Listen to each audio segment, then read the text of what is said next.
நான் டாக்டர் சொக்கலிங்கம், இதயநல மருத்துவர்.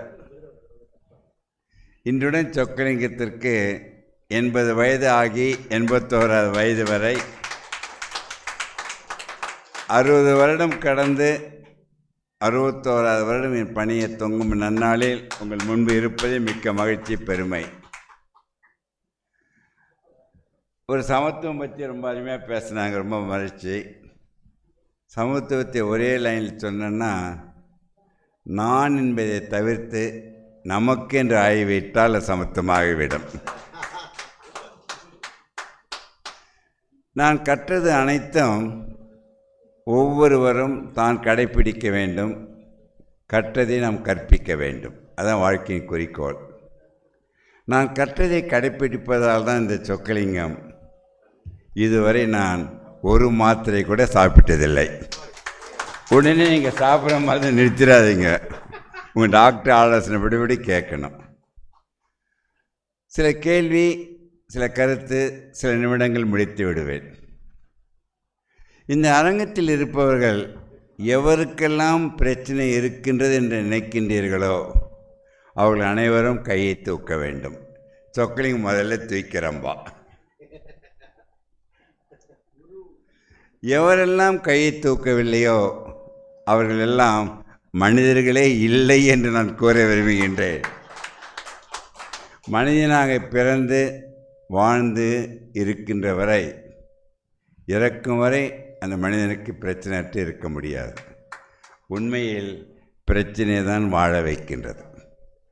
இன்றைக்கு சொக்கலிங்க சிவபெருமானாகவே வந்து உங்கள் பிரச்சனை அனைத்தும் இன்று போக்கிவிட்டால் அடுத்த நாள் எழுந்தால் உங்களை வாழவே பிடிக்காது. அதான் வாழ்க்கையின் தத்துவம். இதயம் 100 வருடம் இயங்க வேண்டும். இதயம் பேச தெரிந்து கொண்டது. இதயம் பேசினால் அது உங்களிடம் என்ன கேட்கும், அது மாத்திரம் சொல்லுங்கள் பார்க்கலாம். இதயம் பேசுகின்றது, பேசினால் எது கேட்குமா சொல்லுங்கள் பார்ப்போம். ஐயா சொல்லலாம். எதை கேட்கும் இதயம்? நான் வைத்திருக்கின்ற பட்டமோ நகையோ காரோ சொத்தோ அதுக்கு எதுக்குமே தேவையில்லை. இதயம் என்ன கேட்கும்? ஓய்வு கேட்கும். ஓய்வு கேட்டால் நீங்கள் இறந்துடுவீங்களம்மா. 100 வருடம் கடந்து இடைவிடாமல் இயங்க காத்து கொண்டு இருக்கின்ற இதயம் கேட்பது ஒன்றே ஒன்று இதுவாக இருக்க சொல்லுங்க பார்க்கலாம். ஐயா கேட்குறேன், கலக்கல் எங்கே அவர்? ஒரு பெரிய கைத்தட்டல். அருமையா. எவன் ஒருவன் மகிழ்ச்சியை இழக்காமல் இருக்கின்றார்களோ அவர்கள் இதயம் ஒன்றுமே பாதிப்பு வராது. அதற்காக தான் அடிக்கடி சொல்கிறேன், மகிழ்ச்சி என்பது எதில் தெரியுமா இருக்குது? மகிழ்ச்சி என்பது கொடுப்பதில் மட்டும்தான் மகிழ்ச்சி. அது அறிவாக, ஆற்றலாக, உழைப்பாக, இவரை மாதிரி விருதுகளாக, பணமாக கொடுத்து கொண்டே இருக்கும் மகிழ்ச்சி என்று குறையவே குறையாது. ஸோ கொடுப்பதில் மகிழ்ச்சி என்றால் அதை விட பல மடங்கு மகிழ்ச்சி எதுவாக இருக்க முடியும்னு நினைக்கிறீங்க சொல்லுங்கள் பார்க்கலாம். விட்டு கொடுப்பதில் பெரிய கைத்தட்டல் ஐயாவிற்கு. எவன் விட்டு கொடுக்கின்ற சக்தியை பெற்று விட்டானோ அவன் எங்கேயோ உயர்ந்து சென்று விடுவான். அதிலே மாற்று கருத்தில்லை. எத்தனை இதயம் ஒவ்வொரு மனிதனுக்கும் இறைவனில் உள்ளே படைக்கப்பட்டது சொல்லுங்கள் பார்ப்போம். நமக்கு எத்தனை இதயம் இருக்குது?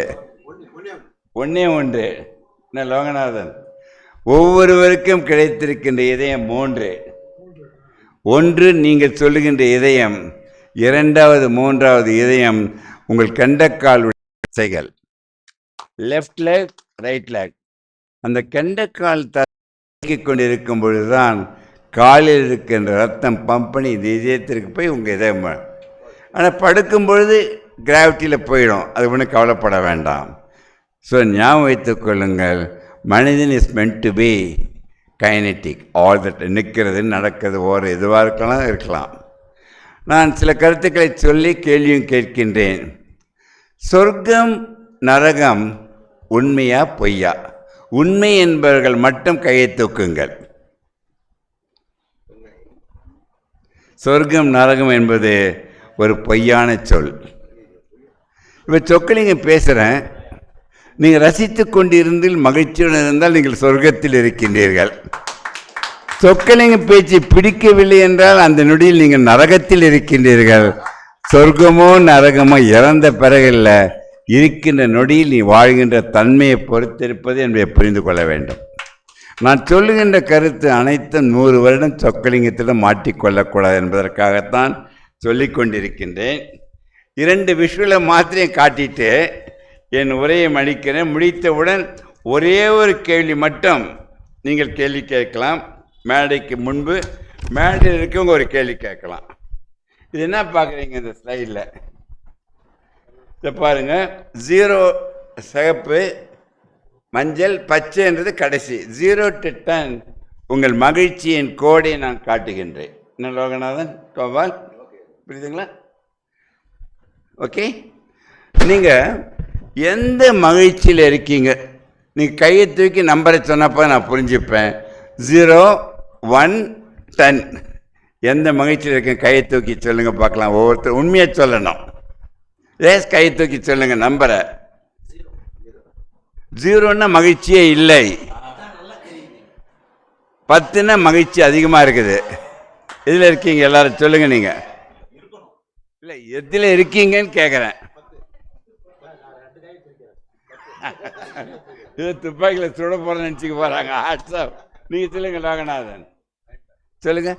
ஒருத்தர் 3 கை காட்டுறாங்க, ஒருத்தர் 7 காட்டுறாங்க. எவரெல்லாம் 10க்கு கீழே 1 குறைந்தா கூட நீங்கள் மாரடைப்பு வருவதை தவிர்க்க முடியாது. பயமுறுத்துவதற்காக இல்லை. நீங்கள் சொல்லுகின்ற 5, 6, 7 அது வெளியில் இருக்கின்ற மகிழ்ச்சியாக வைத்துக்கொண்டு உள்ளே இருக்க மகிழ்ச்சியை 10 என்று முடிவு பண்ணி விட்டால், உள்ளே இருக்க மகிழ்ச்சியை 10 ஒன்று இருந்தால் உங்களை 100 வருடம் எந்த சக்தியும் அழிக்க முடியாது. நீங்கள் அனைவரும் ஒரு கேள்வி கேட்க வேண்டும். சொக்கலிங்கம் எந்த லெவலில் இருக்கிறேன்னு நினைக்கிறீங்க? சொல்லுங்கள் பார்க்கலாம். நான் 10ல் இல்லை, நான் 11ல் இருக்கின்றேன். எதற்காக சொல்கிறேன்னா, மகிழ்ச்சி என்பது எல்லையற்றது. எல்லையற்ற மகிழ்ச்சியில் மட்டும்தான் விலைமதிக்க முடியாத உயிரை காப்பாற்ற முடியும். இந்த மேடைக்கு வரோம், ஒரு படிக்கட்டு இருக்குது. இன்னும் பெரிய மேடை இருந்தால் 2-3 படிக்கட்டு இருக்கோம். நான் சொல்லுகின்ற கருத்து, மேல் படி சொல்ல கீழ்ப்படிகள் வேண்டும். மேலே சென்ற பிறகு நாம் அனைவரும் கீழ்ப்படிந்து நம் சமுதாயத்தை மேன்மைப்படுத்துவது மட்டும்தான் ஒருவருடைய கொள்கையும் கருத்தும் கூட. இதுவரை சொக்கலிங்கம் எவர் ஒருவரையும் என்னை விட உயர்ந்தவன் நினைத்ததில்லை. உடனே ஆணவம், அகங்காரம், அத்திவன் நினச்சிடாதீங்க. இதே சொக்கலிங்கம் இதுவரை 840 கோடி ஜனத்தொகையில் உள்ள உலக மக்களில் எவர் ஒருவரையும் என்னை விட தாழ்ந்தவன் என்று நினைக்காமல் வாழ்ந்து கொண்டிருப்பவன் தான் சொக்கலிங்கம் என்று உணர வேண்டும். நான் அடைந்திருக்கின்ற பதவி, பட்டம், பொசிஷன் அனைத்தும் எனக்கு கொடுத்தது சமுதாயம் மட்டும்தான். சமுதாயம் என்று கொடுத்து இருக்கும் பொழுது அந்த சமுதாயத்திற்கு நாம் ஏதாவது செய்து கொண்டே இருக்க வேண்டும் என்பதுதான் என் வாழ்க்கையின் பயணமும் கூட. ஒன்றை சொல்ல விரும்புகின்றேன். நீங்கள் வேலைக்கு சாப்பிடாதீங்க, தயவு செய்து. வேண்டும் பொழுது மட்டும் சாப்பிடுங்கள். பசி எடுக்கலன்னா சாப்பிடாதீங்க. 3 வேளைக்கு கூட பசிக்கு மட்டும், ருசிக்கு சாப்பிட ஓசியில் கொடுத்தா கூட பசிக்கு மட்டும் சாப்பிடணும். தண்ணி நல்லா குடிங்க. அதற்காக தான் சொல்லுகின்றேன். ஒன்று சொல்கிறேன், நான் சொல்கிறீங்க, கொடி சொல்கிறீங்களா? உயிரெனும் தெய்வம் உடல் எனும் ஆலயத்தில் மட்டும்தான் இயங்க முடியும். அந்த உயிர் ஆலயத்தில் இயங்குவதால் தான் ஆலய வழிபாடு என்றே தோன்றியது. அது மூலம் உள்ள போய் அந்த மூலம் உன்னை உணர்வது தான். அந்த ஊவை 3 ஊக்களாக பிரித்தேன். நீங்கள் கூடவே சொல்கிறீங்களா அந்த 3 ஊக்களை? நான் ஆனந்த். அந்த 3 ஊக்கள் உணர்வு, சொல்லுங்க, உணவு, உடற்பயிற்சி.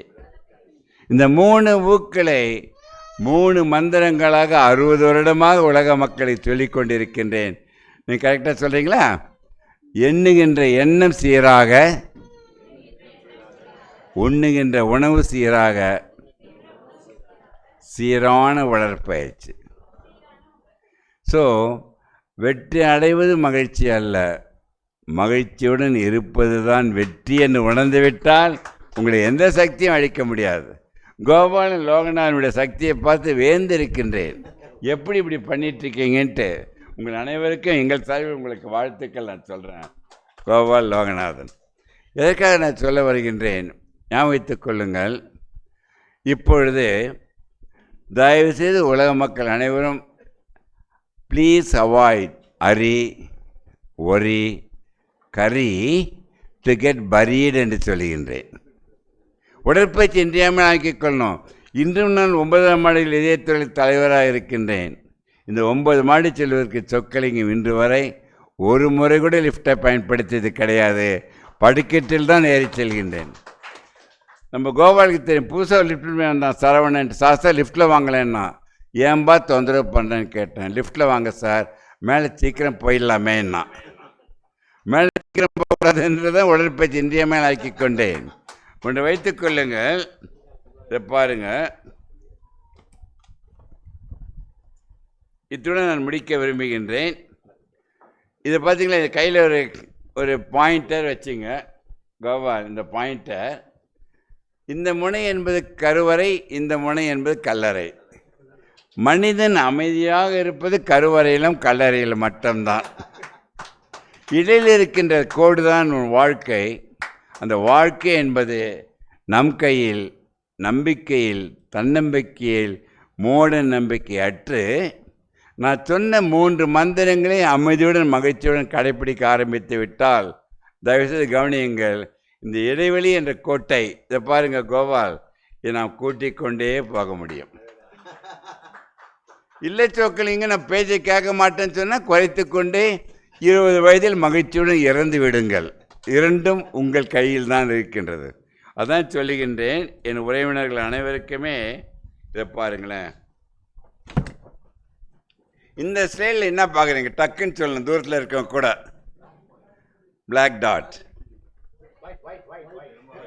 யாரெல்லாம் பிளாக் டாட் சொன்னீங்களோ அவர்களுக்கு மாரடைப்பு வருவதே தவிர்க்க முடியாது. இந்த 95% வெள்ளையாக கரைப்படாமல் இருப்பது தெரியவில்லை. ஒரு மூலையில் இருக்க கருப்பை பிடிச்சிக்கிட்டிங்கன்னா அதுக்கு மனதில் கரும்புள்ளியாக பட்டால் உங்களை கொன்றுவிடும். அதான் அருமையாக சொன்னாங்களே பார்த்தீங்களா, கிட்டாதாயின் வெட்டன மரம். இப்போ என்ன பார்க்குறீங்க இந்த ஸ்லைடில், இப்போ பிளாக் பாருன்னா கூட பார்க்க மாட்டீங்க. உங்களை காப்பாற்றிக்கொள்ள வழியை சொல்லி கொடுத்து விட்டேன் என்று சொல்லி முடித்து செல்வதற்கு முன்பே இதை பாருங்களேன். எனக்கு ஸ்லைட் போட முடியாதனால தான் இப்போ விஷுவலை கொண்டாந்து கொடுத்துருக்கேன். கோபால் நல்லதா இல்லையா? ஒன்று கேட்டுக்கணும்னு நினைக்கிறேன். நான் பேசுறது பிடிக்குதா பிடிக்கலையா? இந்த அம்மா கையை தூக்கி பிடிக்குதா? இந்த கவிதை பாடினாங்க எங்கள் பேராமெடிக்கல். இவங்க தூக்கியே கையை தூக்கி பிடிக்கலன்னு சொல்கிறாங்கன்னு வச்சிங்க, உடனே போய்டும் நினைக்கிறீங்களா? நான் பேசி முடிச்சுட்டு காஃபி சாப்பிட்டு போகிறதா தான் இருக்கிறேன், உங்கள் உணர்வை தெரிந்து கொள்வதற்காக என்று சொல்லி. கோபால் எனக்கு கொஞ்சம் கிட்டத்தட்ட 40 வருஷமாக தெரியும். வயது குறைந்து கொண்டே இருப்பது எதனால் தெரியுமா? தான் மகிழ்ந்து மற்ற மகிழ வைப்பதால் வயது கூடவே கூடாது என்பது மாற்று கருத்து இல்லை என்று சொல்லி. இதில் என்ன பார்க்குறீங்க எல்லாரும், என்ன பார்க்குறீங்க? கோபாலகிருஷ்ணன் கால்குலேட்டர்.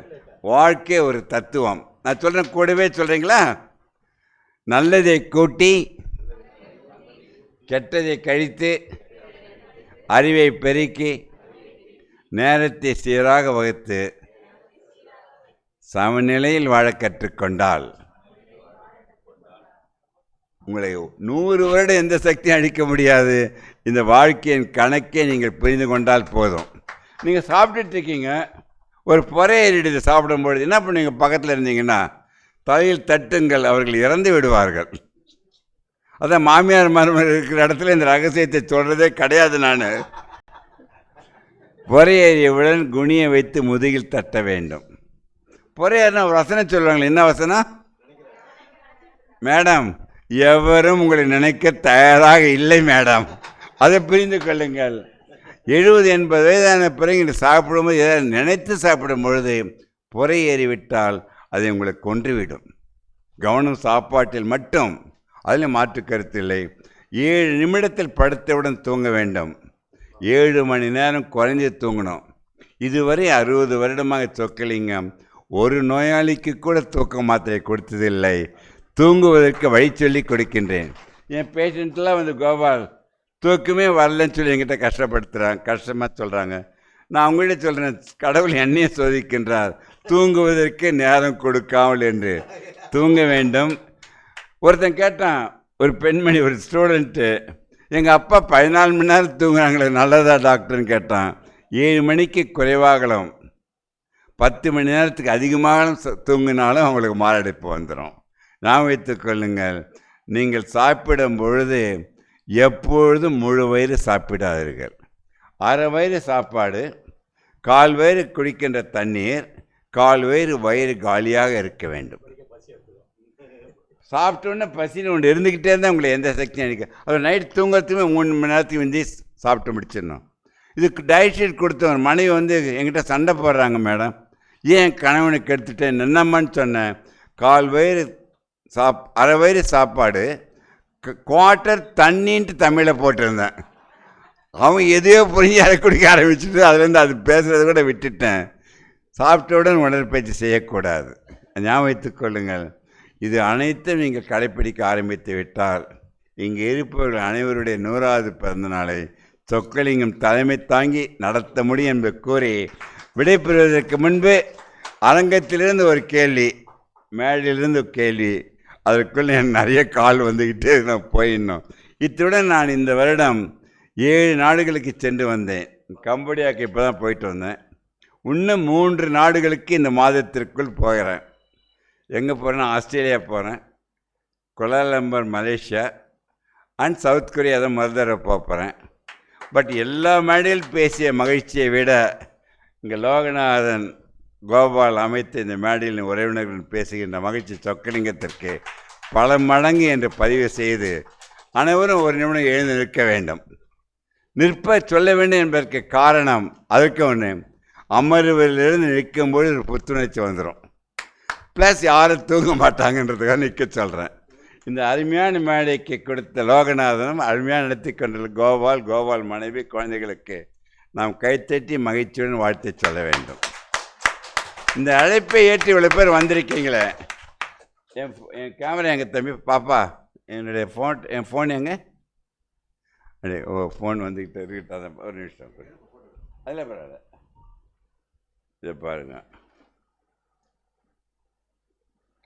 ஓகே, இந்த அழைப்பை ஏற்று, ஓகே சாரிம்மா,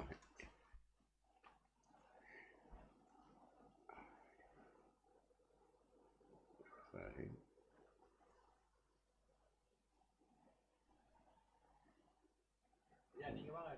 அது இல்லை வீடியோ ஒன்று எடுக்கணும்னு பார்க்குறேங்க. அதுக்குள்ள ஒன்று ஃபோன் வந்ததுனால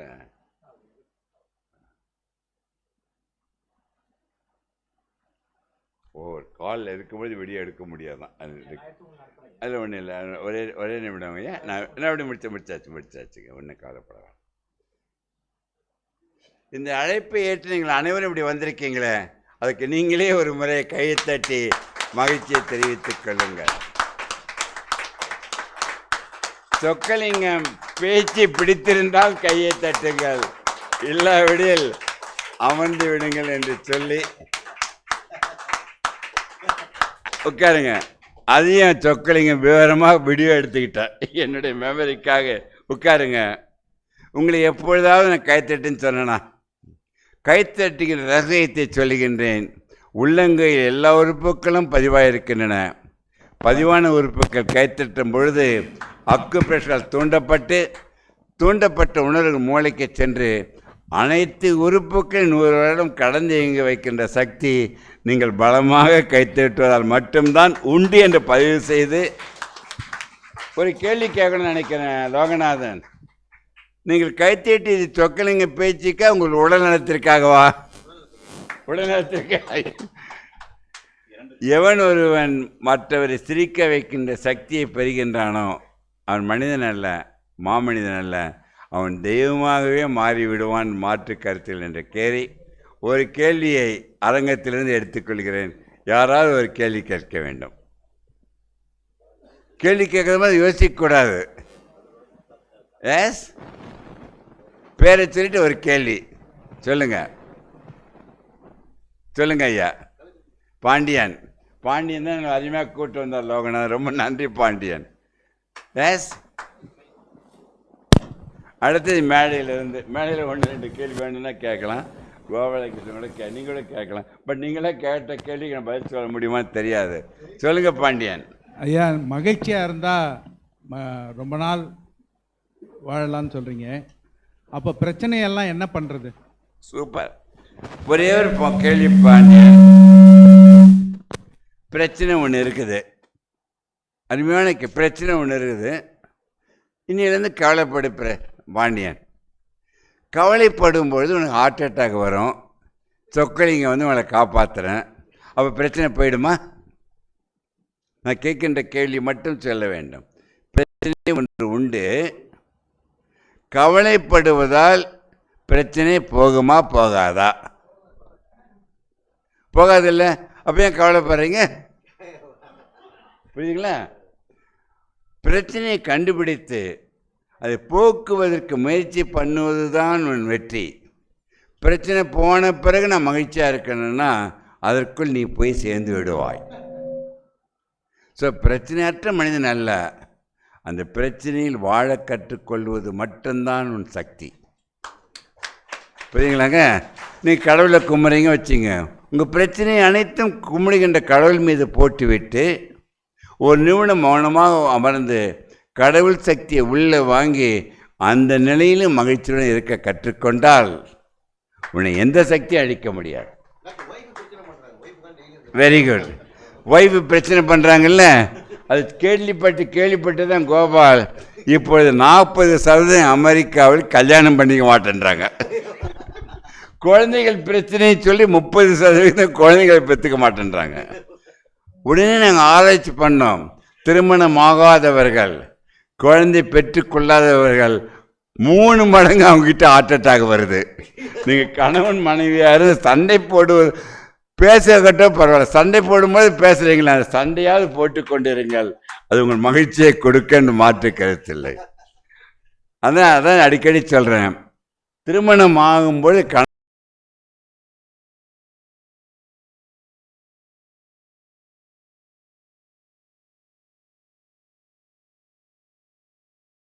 காதலர்களாக மாறி ஒரு கட்டத்தில் அவர்கள் நண்பர்களாக வாழ்க்கை நடத்தி கொண்டால் அவர்களிடம் பிரச்சனை என்பதே வராது. அதான் முக்கியமான கருத்து.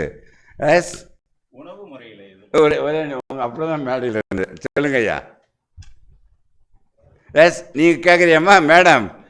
மேடம் நீங்கள் கூட ஒரு கேள்வி கேட்டு முடிஞ்சுங்க. ஒரு கேள்வி கேட்க தயாராக இருந்தீங்களே, வாங்க கேட்டுட்டு அவர்கிட்ட மைக். ஓகே, அது முடிச்சோன்னே ஒரு கேள்வி. எந்த கேள்வியும் கேளுங்க, தெரிஞ்சால் சொல்ல போகிறேன். பேரை சொல்லிட்டு சொல்லணும். ஒரு பேரை சொல்லிட்டு சொல்லுங்க. சார், என் பேர் டாக்டர் துக்காராம். சொல்லுங்க துக்காராம். சார், 2 கேள்வி. சொல்லுங்க. அதாவது பிரச்சனைகள் பற்றி நம்ம சொன்னோம். நிறைய பேர் பிரச்சனை வந்துருமோன்னு சொல்லி இந்த பயத்திலேயே தேவ் கல்ச்சர்டு இன்றைய சமுதாயம் சொல்கிறேன் நான். இன்றைக்கு அதாவது ஒரு நம்ம 90s கிட்ஸ்னு சொல்கிறோம், இன்னைக்கு 20s கிட்ஸ்னு சொல்கிறோம். 90s கிட்ஸ் எல்லாம் பயத்தை சொல்லி தான் வளர்த்தாங்க. பிரச்சனை வந்துருமோன்னு சொல்லிட்டு பாதி பேர் இருந்துட்டு இருக்கான். இது உண்மை. நம்பர் 1. ஒவ்வொரு கேள்வியாக சொல்லிடுறேன், இதுக்கு ஆன்சர் பண்ணுறேன். ஒருவன் எப்பொழுது தன்னை மாதிரி ஒருத்தர் இருக்கணும்னு நினைக்கிறாங்களோ, நான் சொக்கலிங்க என் மனைவி என்ன மாதிரி இருக்கணும்னு நினைக்கிறீங்கல்ல, அதை விட ஒரு கொடியவன் உலகத்தில் இருக்க முடியாது. அவர் ஹிட்லராக மாறிவிடுவார். தன்னை மாதிரி ஒருத்தர் இருக்கும் பொழுது இருக்க முடியாது. அதில் ஏமாற்றம், மேக்கம், கவலை அதை உங்களை கொன்றுவிடும். ஐயா, ரொம்ப அருமையான கேள்வி. எப்படி ஆன்டிசிபேட் பண்ணி பயத்தோடு இருக்கிறாங்களே, பிரச்சனைப்படுறாங்க, கவலைப்படுறாங்க, அதனை கேட்டீங்க. உன்னை வைத்துக் கொள்ளுங்கள். உலக அளவில் மாரடைப்பில் இறப்பவர்கள் கோடிக்கணக்கில் இருக்கும் பொழுது மாரடைப்பு வந்துடுமான்ட்டு பயந்து இறப்பவர்கள் 2 மடங்கு என்பதை பதிவு செய்கின்றேன். அந்த அது உண்மைதான். அது பயமற்று இருக்க கற்றுக்கொள்ள வேண்டும். அடுத்த கேள்வி ஐயா.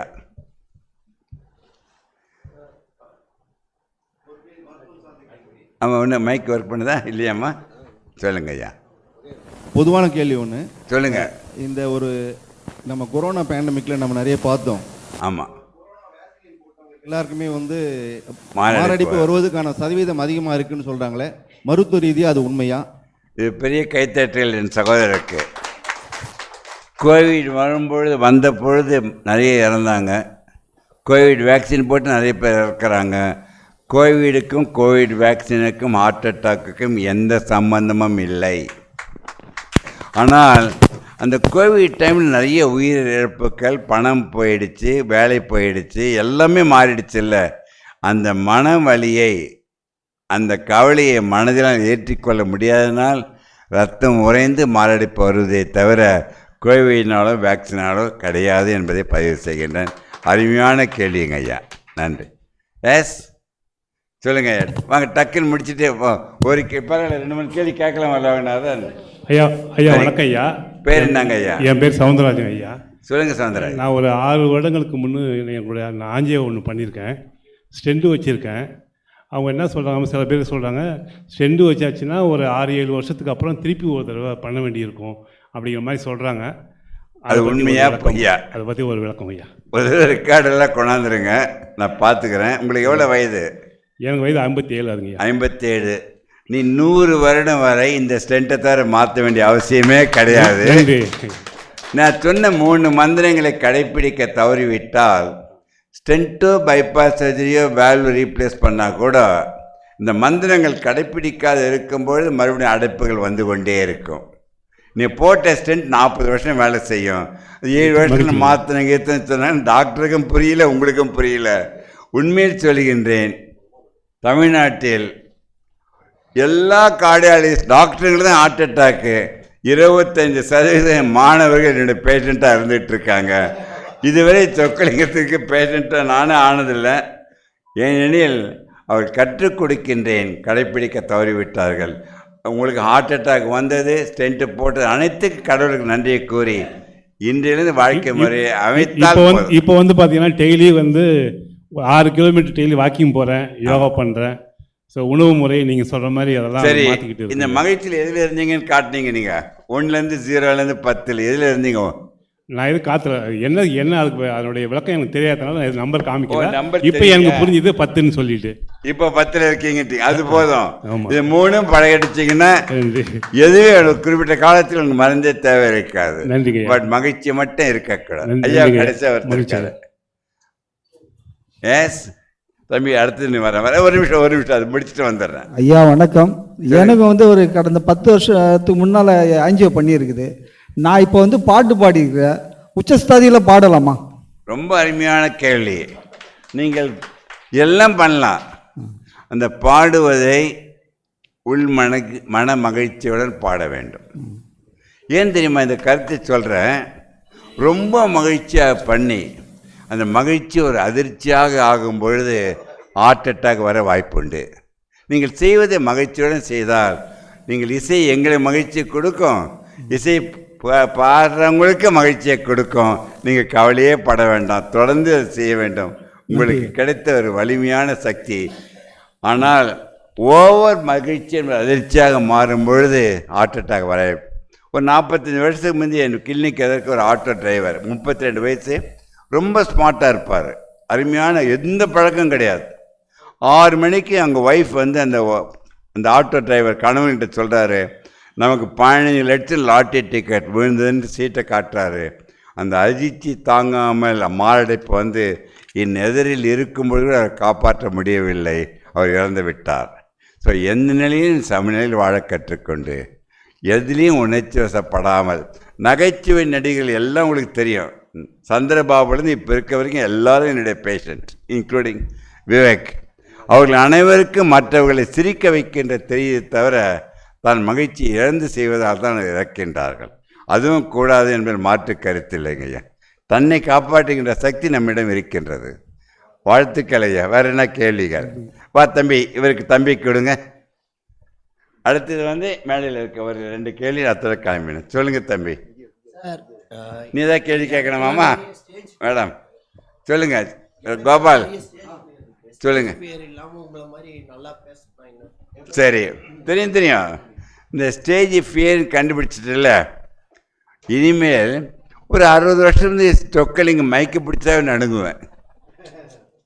அது ஒன்று என்ன பண்ணும், உன் பக்கத்தில் சிங்கம் புலி ஏதாவது கட்டி வச்சுருக்காங்களா? உன்னை யாரும் அடிக்க போகிறாங்களா?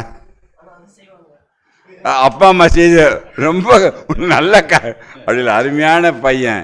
இன்றையிலிருந்து புரியுதா? இங்கே எழுந்து பக்கத்தில் வாங்கி ஒன்று சொல்கிறேன். உங்கள் பேர் என்ன? ராம்ஜி. இங்கே வா தம்பி.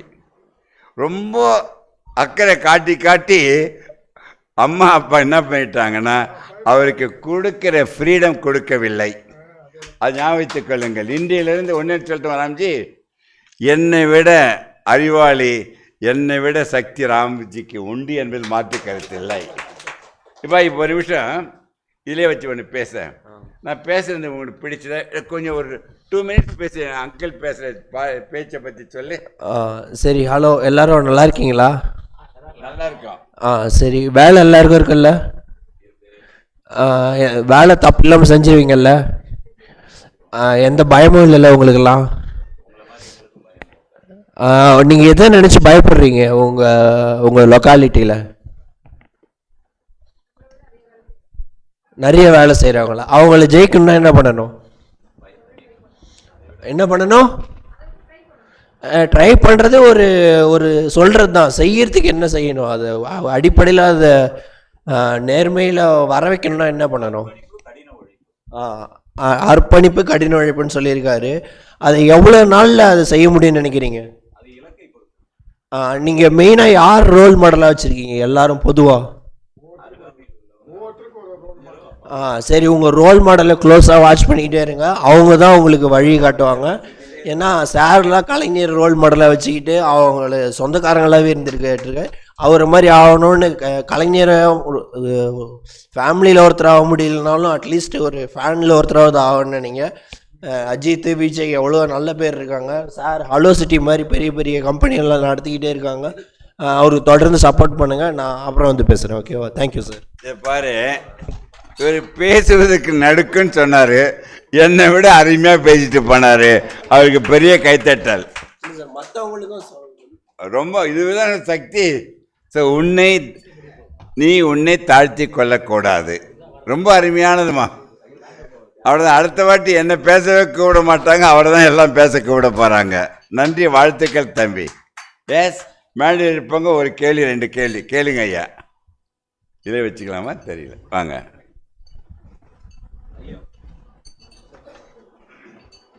சொல்லுங்க ஐயா. விழிப்புணர்வு இருக்குங்கய்யா.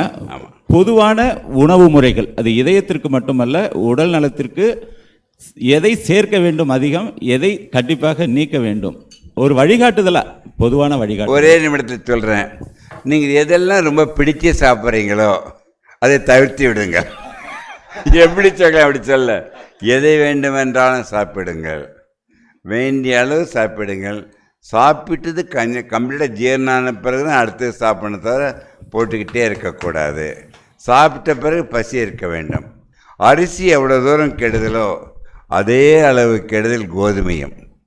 வெயிட்டை குறைக்கணும் வச்சுங்க, எவ்வளோ உடற்பயிற்சி செய்தாலும் 5% மேலே குறையாது.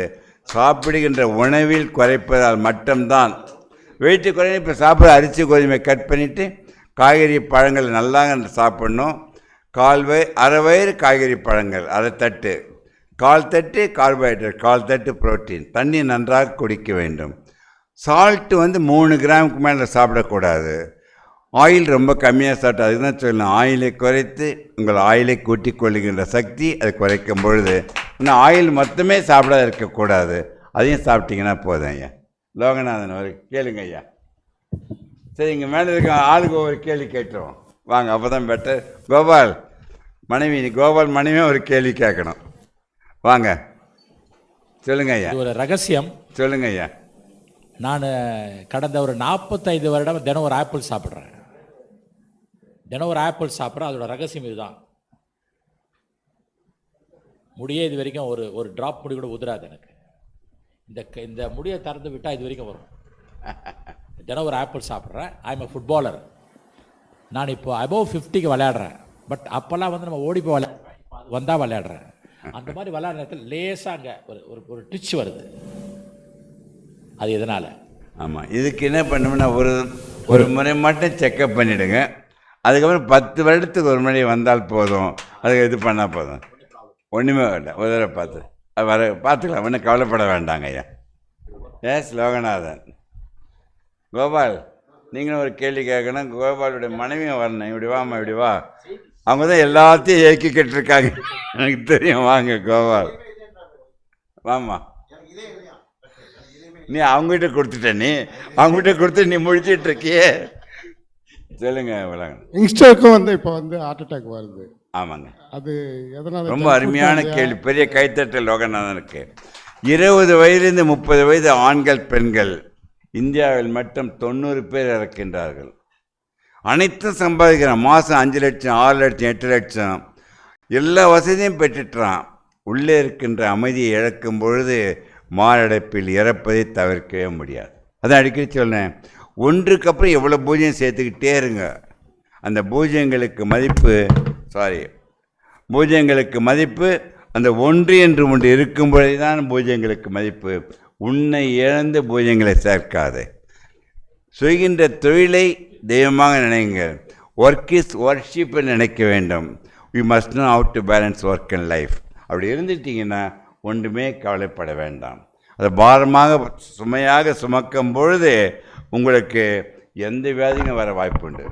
அந்த சின்ன வயசில் வர்றதுக்கு காரணம் ஒரே ரீசன், அந்த இரத்த குழாயில் சின்ன ஒரு கீறல் வரும். கீறல் வந்த உடனே கிளாட் ஆகிடும். அது ஒரு விஷுவலில் காட்டுமா? நம்ம லோகநாதன் கேட்டதற்காக சொல்லுகின்றேன். இதை பாருங்களேன், ரொம்ப முக்கியமான கேள்வி. இதை பாருங்களேன்.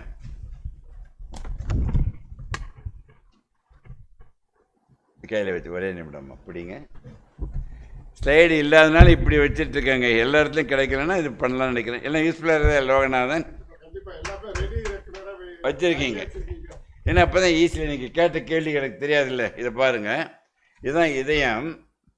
இதயத்து மேலே இருக்க 2 கோடு தான் இதய இரத்த குழாய். இதை பாருங்களேன், புரியுதுங்களா? அந்த இதய இரத்த குழாயில் ரத்தம் போகணும், ரத்தத்தில் கொலஸ்ட்ரால் இருக்கணும். அந்த கொலஸ்ட்ரால் ரத்தத்தில் மட்டும் இருக்க வேண்டும் என்றால் நீ மகிழ்ச்சியாக மட்டும் இருக்க வேண்டும். அப்படி மகிழ்ச்சியை இழந்தால் அந்த இரத்த குழாயில் போய் காட்டுமா, கொலஸ்ட்ரால் போய் படித்து பாருங்கள் கொஞ்சம் கொஞ்சமாக. அதை படிவதற்கு 20-30 வருடங்கள் ஆகும். ஆனால் அந்த இரத்த குழாயில் சின்ன கீறல் வருதுன்னு வச்சுக்கோங்க, ஒரு அதிர்ச்சி, ஒரு கவலை, 20-25 வயதில் உடனே ரத்தம் அந்த இடத்தில் கிளாட் ஆகிடும், உறைந்து விடும். அந்த கிளாட் ஆகிறதுக்கு காரணம் அதிர்ச்சி, கவலை, ஏதோ ஒன்று மனது தாங்க முடியலன்னு ஆகிடுது. அதுதான் காரணமாகுது. ஸோ என்னிலே நீ மகிழ்ச்சியாக இருப்பதை தவிர வேறு வழியே இல்லை அப்படின்னு நினைக்கிறேன். ஐயா இவ்வளோ ஒரு கேள்வி வேலை வச்சுருது. ரொம்ப ரொம்ப நன்றி லோகநாதனுக்கும் கோபாலுக்கும். சொல்லுங்கள் ஐயா, எல்லாருக்கும் பிடிக்குதில்ல? Super super. நான் ஆனந்த், அவர் தான் எனக்கு பத்திரமா கூப்பிட்டு வந்தார். ரொம்ப நன்றி. எல்லோருக்கும் மீண்டும் ஒருவரை மாலை வணக்கம். இது ஒரு பொன் மாலை பொழுது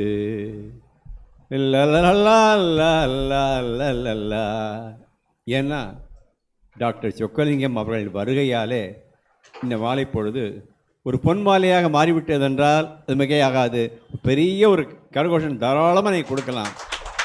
பேசிய நேரம் ஒரு 15 நிமிடத்துக்குள்ள அவர் 1000 விஷயங்களை பார்த்தீங்கன்னா சொல்லியிருப்பார். ஒவ்வொரு வரியிலையும் ஒரு முத்தான கருத்து இருக்கும். அதில் அவர் எனக்கு 20 வருஷம் பழக்கம். பல மேடைகளில் அவருடைய பேச்சை நான் கேட்டிருக்கேன். எத்தனை தடவை கேட்டாலும் அழுக்காது. அந்த அளவுக்கு ஆணித்தரமாக அழுத்தமாக சொல்வார். 20 வருஷமாக அவர் சொல்லிகிட்டு இருக்காரு. பார்க்குறதுக்கும் அதே மாதிரி தான் இருந்துகிட்டு இருக்கார். 20 வருஷம் அவருடைய உருவத்திலையும் சரி முகத்திலையும் சரி எந்த மாறுதலுமே கிடையாது. ஸோ அது என்ன கேட்டிங்கன்னா, அவர் சொல்கிறதெல்லாம் அவர் ப்ராக்டிஸ் பண்ணுறதுனால அந்த இளமை அவர்கிட்ட ஊஞ்சலாடிக்கிட்டே இருக்குது. சொக்கலிங்கம் சார், உங்கள்கிட்ட முதல்ல எனக்கு உங்களுடைய பேச்சு ஆற்றலும் நீங்கள் பேச விரும்புவதும் பார்த்தீங்கன்னா ரொம்ப ஒரு பிரமிப்பை ஏற்படுத்துகின்றது. ஏன் இந்த மாதிரி பேசணும்? நீங்கள் உங்கள் டயத்தில் எவ்வளவோ நீங்கள் ப்ராக்டிஸ் பண்ணலாம், நிறையா இன்னும் கொஞ்சம் பணம் சம்பாதிக்கலாம், எல்லாம் பண்ணலாம். ஆனால் எப்படியாவது கூட்டம் இருந்ததுன்னா கூட்டத்தை பேசணும், நல்ல கருத்துக்களை அவங்க மனதில் பதிய வைக்கணும். ஒரு கீரை விதைகள் போடும்பொழுது 100 விதைகள் போட்டாக்க 10 கீரை விதைகளாக ப்ரௌட் ஆகுது இல்லையா? அந்த மாதிரி அந்த கருத்துக்களை அழகாக ஆணித்தரமாக சொல்லுவார். இன்னொரு கருத்தை அவர் சொல்லுவார். அது என்ன சொல்லுவார்னு கேட்டீங்கன்னாக்க, பாஸ்ட் இஸ் பாஸ்ட் அப்படிம்பார். அதாவது பழமை என்பது, கடந்த காலம் என்பது உடைந்து விட்ட பானை, நிகழ்காலம் என்பது அற்புதமான வீணை, வரும் காலம் என்பது மதில் மேல் பூனை. அவர் எப்போவோ சொன்னதுக்கு வார்த்தை பார்த்தீங்கன்னா என்னுடைய இதயத்தில் இல்லை, என்னுடைய சோலில் போயிருக்கு அந்த வார்த்தை. ஸோ கடந்த காலம் உடஞ்ச போன பானை அதை விட்டு மறந்துடுவோமே, அதான் உடஞ்சி போச்சு. நிகழ்காலங்கிறது அற்புதமான வீணை. அதான் சொல்கிறாரு, ஒவ்வொரு நிமிஷமும் நம்ம செலிப்ரேட்டிவாக இருப்போம். வருங்காலம் என்பது பூனை மாதிரி முதல் மேல் பூனை, என்ன நடக்கும் நடக்காது. யாரோ சொன்னாங்க இல்லையா, கவலைப்படுறதுனால என்ன இருக்குது, பூனை இந்த பக்கம் வரலாம் அந்த பக்கம் வரலாம், கவலை விடும். இந்த கருத்தை வந்து அவர் சார்பாக நான் சொல்கிறேன்னு காரணம் கேட்டாக்க, அவரிடம் இருந்து கற்றுக்கொண்ட ஒரு முக்கியமான கருத்தில் இது ஒரு கருத்து. என்னுடைய கேள்வி என்னவென்றால், எங்கள் அப்பா வந்து 92 வயசு வரைக்கும் இருந்தார், என்னோட கூட இருந்தார். நான் தான் அவர் கடைசியில் கம்ப்ளீட்டாக பார்த்துக்கிட்டேன். அந்த புண்ணியம், அந்த ஒரு சந்தோஷம் என் மனத்தில் நிறைவாக இருக்குது. இறப்பதற்கு முதல் நாள் சொன்னார், என்னை 30 ஆண்டுகள் நன்றாக பார்த்து கொண்டேன், நான் தான் உனக்கு ஒன்றும் பண்ணாமல் போகிறேன். அவர் சொன்னார், அப்பா எங்கள் அப்பாட்ட சொன்னேன், நீங்கள் கொடுத்த பாடியே வந்து பார்த்தீங்கன்னா உங்களுக்கு தானே அப்படின்னு சொன்னால் அடுத்த நாள் மானி இறந்து போயிட்டார். எதுக்கு சொல்ல வரேன், பெற்றோரை தந்தையை வந்து இருக்கும்போது அந்த அளவுக்கு திருப்தியாக வைத்து கொண்டால் இன்றைக்கி எனக்கு மன சந்தோஷம் இருக்குது. எங்கள் அம்மா 99 வயசு இருந்தாங்க, அவங்களையும் நான் எல்லா பணியோடையும் பண்ணேன். ஆனால் பிரச்சனை என்ன கேட்டிங்கன்னா, எங்கள் அப்பா சாகிறதுக்கு முன்னாடி கூட முதல் நாள் கூட பார்த்தீங்கன்னாக்க உடுப்பி ஹோட்டலேருந்து போண்டா வாங்கி சாப்பிட்ருப்பார். எங்கள் அம்மாவும் இந்த கட்டுப்பாடும் கிடையாது. ஸோ ஒரு 25 வருடங்களுக்கு முன்னால் பார்த்தீங்கன்னா மக்கள் நிறைய நல்லா சாப்பிட்டாங்க, எதை வேணாலும் சாப்பிட்டாங்க. இப்போ பார்த்தீங்கன்னா எல்லாரும் பயமுறுத்துனாங்க, அதை சாப்பிடாத, இதை சாப்பிடாத, ஆயிலை சாப்பிடாத, தேங்காய் சாப்பிடாத உங்களுக்கு சர்க்கரை ஆகிடும். சாப்பாடை பார்த்தாலே ஒரு பயத்தை உண்டு பண்ணிக்கிற மாதிரி இருக்குது. டாக்டர், இதுக்கு நீங்கள் என்ன சொல்கிறீங்க? அதனால் ரொம்ப பேர் ரொம்ப அட்வைஸ் கொடுக்கன்னு சொல்லிட்டு பயமுறுத்துகின்றார்கள் என்ற ஒரு கேள்வி. ரெண்டாவது, கொலஸ்ட்ராலை பற்றி குறிப்பாக, கொலஸ்ட்ரால்னால் என்ன, கொலஸ்ட்ரால் இருக்கிறதுனால எதாவது பயமா, அப்படிங்கிற 2 கேள்வி தான், வேற ஒன்றும் இல்லை. ரொம்ப அருமையான கேள்வி. சுருக்கமாக சொல்கிறேன். இவங்க அப்பா அம்மாவை பற்றி பேசுனாங்க. சமீபத்தில் கூட என்னுடைய பேஷண்ட்டு, என் நண்பர் ஒரு பெரிய வீடு கட்டி கிரகப்பிரவேசம், அது வீட்டுக்கு அன்னை இல்லைன்னு பேர் வச்சுருந்தாங்க. உள்ளே நுழைந்தேன். உங்கள் அம்மாவை போய் பார்க்கணுன்னு சொன்னேன். அந்த அம்மாவை முதியோர் இல்லத்தில் வைத்திருக்கின்றார். உலகத்தில் நடக்கின்றது. இவர் அம்மா நினைவுடன் வாழ்கின்றார். எனக்கு எங்கள் அம்மா வந்து உயிர், அவங்க தான் தெய்வம். இறந்தவுடன் ஒரு நிமிடம் அழுதேன், அடுத்த நிமிடம் அதை அக்செப்ட் பண்ணிக்கிட்டேன். என் சக்தியெல்லாம் வச்சு அம்மா காப்பாற்றி இருந்தால் அவங்களுக்கு செய்ய பெரிய துரோகம்னு நினைப்பேன். அதற்காக சொல்கிறேன், என்னை பொறுத்தவரை எங்கள் அம்மா இறக்கவில்லை. ஆமாம், என்னுடைய அம்மா என்னுடன் வாழ்ந்து கொண்டு இருக்கின்றார். நான் இருக்கின்ற வரை அம்மா இறக்கவில்லை. நான் இறக்கும்பொழுது எங்கள் அம்மா இறக்கின்றார் நினைத்து அந்த நினைவில் வாழும்பொழுது அவருக்கு இழப்பே இல்லை என்று மாற்று கருத்தில்லை. உங்களுக்கு பாராட்டுக்கள். இப்போ எல்லாமே ஃபாஸ்ட்டாக போச்சு. Fast travel, fast food, fast communication, இதையும் அதுக்கு ஃபாஸ்ட்டாக துடிச்சு லைஃப்பும் ஃபாஸ்ட்டாக எண்ட் ஆகிடுது. அதான் I use to say, better to fast than live on fast foods. அந்த ஃபாஸ்ட் ஃபுட்டோ டிரான்ஸ்ஃபேட்டி ஆசிட்ஸோ நான் சாப்பிடுகிற உணவு முறைகள் இருப்பதால் தான் மாரடைப்பு அதிகம் வந்து சொக்கலிங்கத்தை பணக்காரன் ஆக்கி கொண்டே இருக்கின்றார்கள். அதற்கு முற்றுப்புள்ளி வைக்கவே தான் மேடைக்கு மேடை பேசிக் கொண்டிருக்கின்றேன். ஸோ அனைவரும் இப்படி தான் ரொம்ப கேர்ஃபுல்லாக இருக்கணும். உணவை வேண்டும்பொழுது நல்லது மட்டும் சாப்பிடணும். மாறுகின்ற உலகத்தில் தான் 90 வயசு கழிச்சு ஹார்ட் அட்டாக் இப்போ 20-30 வயதில் வருவதை, ஆண்கள் பெண்கள் பாதிப்பதை கண்ணுடன் பார்ப்பதற்கு எனக்கு வருத்தமாக இருக்குது. அதை குறைப்பதற்காகத்தான் இந்த அரங்கங்கள், மேடைகள், உலகம் மொத்தம் பேசிகிட்ருக்கேன். நம்ம எல்லாரும் சேர்ந்து முயற்சி செல்லாம் நினச்சிட்ருக்கேன். ஐயா ஏதாவது கேள்வி கேட்குறேங்க ஐயா? கோபால், கொலஸ்ட்ரால் பற்றி. கொலஸ்ட்ரால் ஒன்று இல்லை என்றால் நம் இதயம் இயங்க முடியாது, உடல் இயங்க முடியாது. அனைத்தும் கொலஸ்ட்ரால். இரத்தத்தில் இருக்கின்ற வரை கொலஸ்ட்ரால் உங்களை காப்பாற்றும். மகிழ்ச்சியை இழக்கும்பொழுது அந்த கொலஸ்ட்ரால் இரத்த குழாயில் போய் படிய ஆரம்பித்து விட்டால் ஹார்ட் அட்டாக், ஸ்ட்ரோக், கேன்சர் எல்லாமே வந்துடும். ஸோ கொலஸ்ட்ரால் இன்றியமையாகிறது. அது மகிழ்ச்சியுடன் இருந்த ரத்தத்திலிருந்து அதை பயன்படுத்தி கொள்ளுங்கள். அந்த குட் கொலஸ்ட்ரால் என்று கூட்ட வேண்டுமென்றால் மகிழ்ச்சி, உடற்பயிற்சி, உடல் எடை சீராக, புகைப்பிடிப்பதை தவிர்ப்பதல்ல. புகைப்பிடிப்பவங்க கிட்ட கூட போகாமல் இருந்தால் உங்களுக்கு அந்த குட் கொலஸ்ட்ரால் கூடிக்கொண்டே இருக்கும், மாற்று கருத்தில்லை. ஞாபகம் வைத்துக் கொள்ளுங்கள். ஐயா உங்களுக்கு ஏதாவது கேள்வி? கோபால், உங்களுக்கு ஏதாவது கேள்வி உண்டா கோபால்?